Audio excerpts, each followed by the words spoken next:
now that I've moved to El Paso and lived here for the for the last 14 years, it's hard to believe that it's been this long. I've also seen my own cooking and eating habits and food culture change, of course, because of what's available and new products that I've learned to use. And also how I've seen the El Paso, I guess, food scene change over the last 14 years, which has been significant. So one of the biggest treats that I really enjoy, which is very simple, but which I love a lot, and when I only have a little time for lunch, what I love to make are just corn tortillas, which I like to just roast over my fire at the gas stove, and to fill that with avocados, aguacate, and with a little bit of lime and salt. That's a very little simple snack that I wasn't familiar before. I've learned to love avocados. When I was still in Austria, avocados weren't as widely available, or they were very expensive, and it was one of the foods my mom absolutely despised. So we never got it. And now I've become an avocado aficionado, and I just love it in every shape or form. So that's a major influence.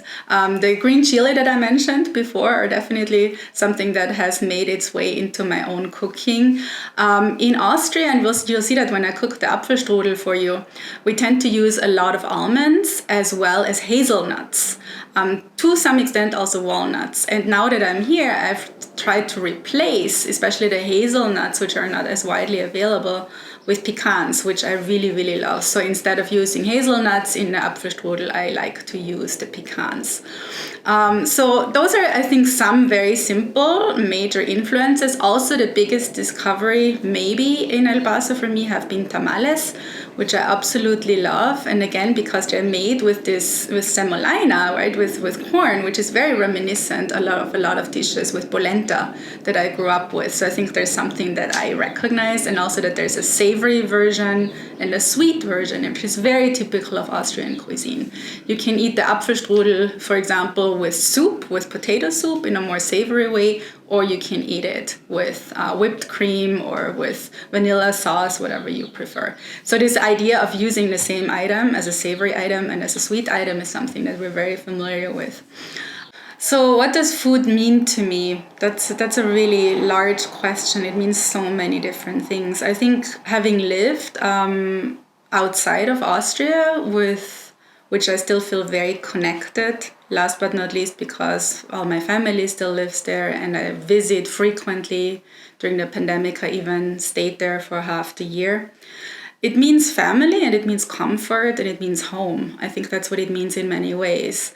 Quite literally, when I eat Austrian food, it's like traveling home and remembering my mom and what my mom cooked for me, as well as my grandmother. So I think it means home and comfort to a large extent. And I think whenever I cook something that my mom made, I feel like she's looking over my shoulder and cooking with me. So I think that's what it means predominantly. I think I've also grown a lot more conscious about the connection between food and health.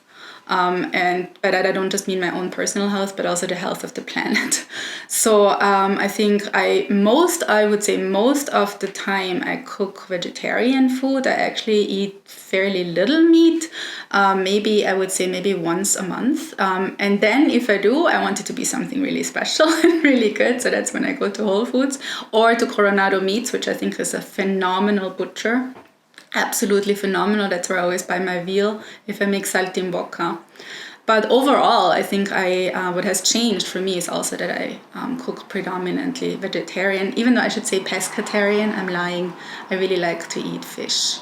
And so I eat fish and scallops. So there's a lot of seafood that I really like. And that's maybe what I miss the most, that we don't have access to more fresh seafood in El Paso. But we're in the desert, so we have access to other things.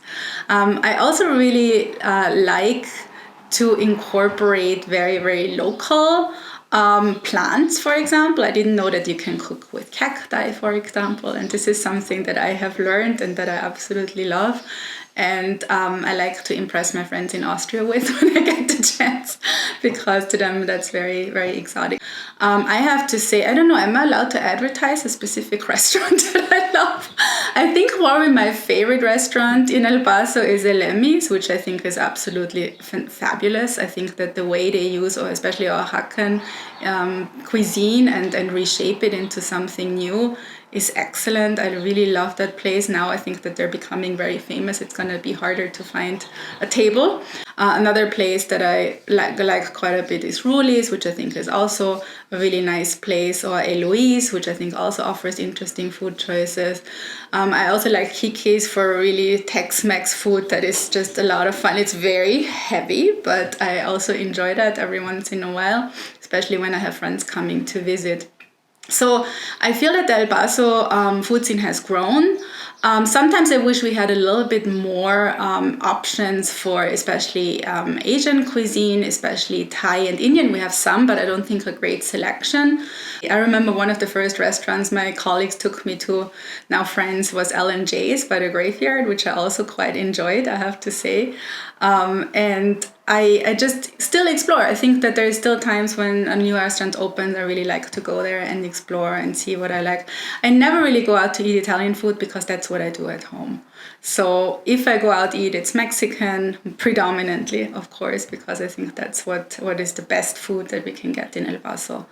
But I still like to cook at home and also learn from my friends. I have Italian friends who live here. I have friends from Mexico. I have friends from Sri Lanka. And so I learn a lot from their cuisine as well, which I really like. Another restaurant that I really like in El Paso is Taconeta, because I love the variety of tacos that they offer. I really enjoy the drinks that they offer, and it's a very relaxed atmosphere. I like to go there both for lunch and for dinner. So this is a place I've gone to quite a bit with my friends. What I do like is going out for brunch, and there is a couple of places that I enjoy quite a bit. I like Ripe, I like Crave, I forgot what this place is called. It's near Donovan.